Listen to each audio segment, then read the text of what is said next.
Good evening, ladies and gentlemen. On behalf of the Austrian ambassador, it's my pleasure to welcome you. May I introduce to you Margret Wibmer. She's an Austrian artist and for many years living in Amsterdam.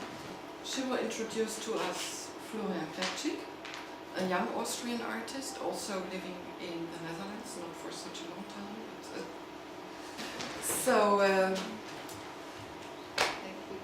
The stage is yours.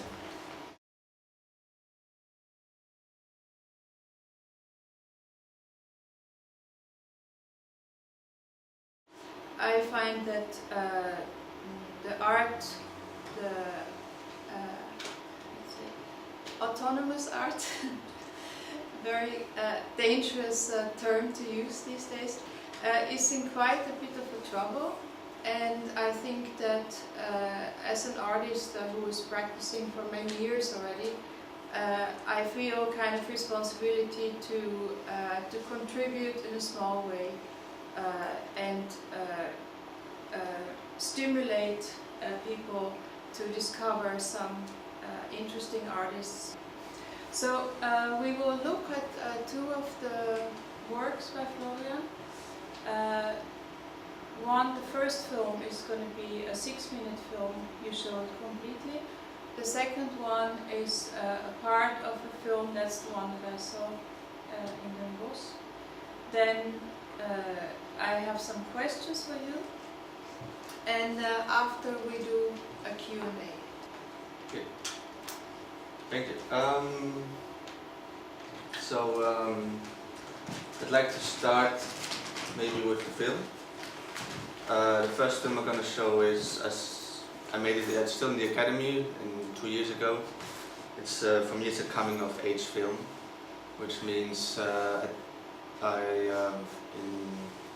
it's the first film I can take serious, in which I found a way of why do I want to make films and what does it mean to use the medium film, and what is the importance to the viewer and the obligation I have in terms of viewing it to the public.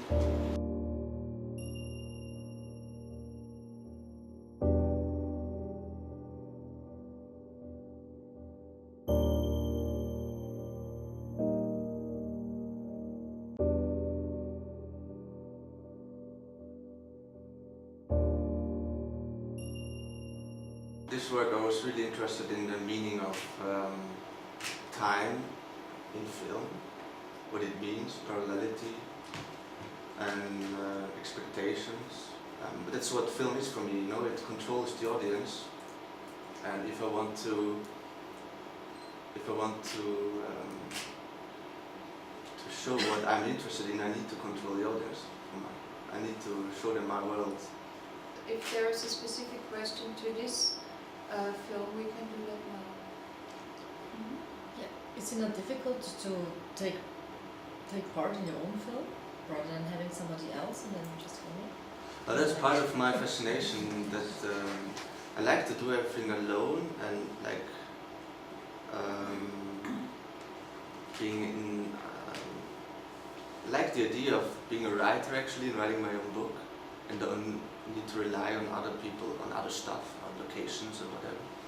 I find it the most interesting, what can I do in my own? It's also an artistic obstruction, what can I do all alone? There's a lot of technique now with cameras and montage that I can afford, I can control and operate on my own. So of course it's difficult, but it also shapes the artistic context or physical room in which I can develop things. Maybe it comes also from the art practice of being a fine artist, more or less, that you, like a painter works or a sculptor, you can always take something off or add something while the process. But if you work with a crew and with a lot of money, there's so many distractions. Okay, the other film I'll show was my graduation film. I will show the first 7 minutes because it will also be shown at the International Film Festival Rotterdam in January. Just to give you an idea what it was 2 years in between where I was heading to.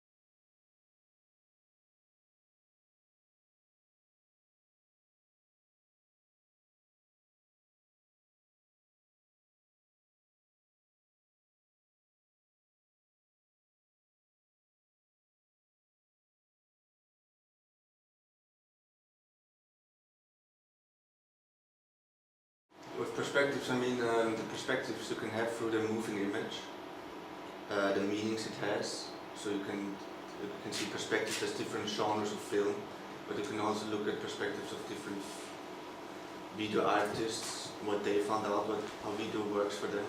And I like to collect this all together and distill it on one layer to make a complex experience of the unconscious. And I found this video game in particular really handy to do that because, as I mentioned before, it's problematic if you have real scenario, real stage and stuff. You cannot repeat things if you don't have money a lot. But the ideas come and it all adds up, and you want to have all these ideas in one film.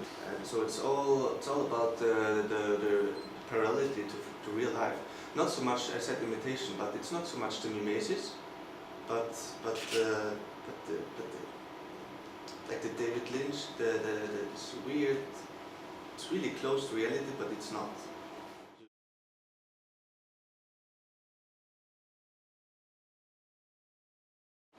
All these experimental films, they didn't really inspire me in case of how to make films, how this film works, because I'm really obliged to the mechanisms of film, what film theory and film history found out about film. And the art history did something totally different. It's considered the medium a lot, the video, and the social aspects a lot. But there were, besides some exceptions, I found little, how do you say, focus on the real power of the medium film, the cinema, for example. So that was also one of the reasons why you choose for this medium, that you are particularly interested in creating a specific relation with the public. Yes. Modern musea now do a lot of film screenings at night. They make special art house, like every Wednesday, for example. And what you get then is that the audience doesn't need to follow a new procedure. They know, okay, it's like cinema, going to the cinemas at night, but we expect something more artistic. But still, we have this, we buy the ticket, we get in at 8, lights go down, and we watch the film, and that's it. We go into the other world of the screen. So, in your opinion, does art have to serve a purpose? Well, in my opinion, because I work with the way I work, I find audience, of course, really important. I want to tell them something.